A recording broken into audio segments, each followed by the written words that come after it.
So, ayun mga guys, for today's video po, gagawa ko ngayon ng salted egg. Kasi ang dami ko pong itlog nasa, hindi pa siya expired, pero hindi ko siya kasi nauubos.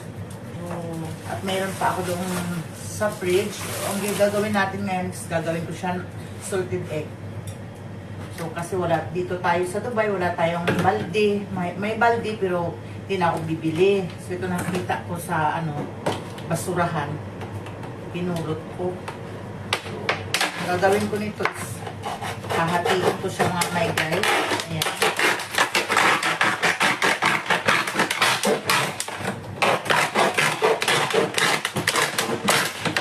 Dito na lang ang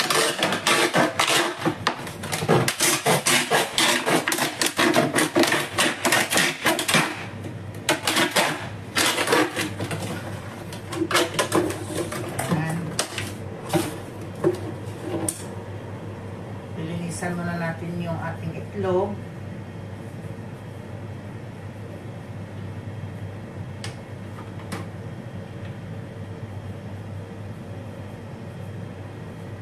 Kasi meron siyang GT. May iti. Hindi na nga halos nakukuha yung iba, oh.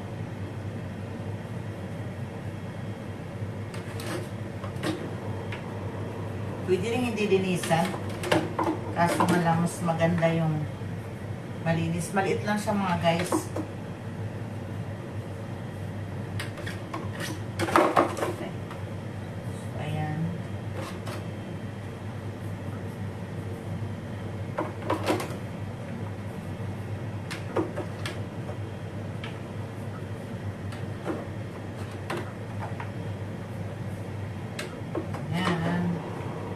Sayang naman guys, kasi susubukan ko siyang gawin ito kasi yung aking company is general trading siya.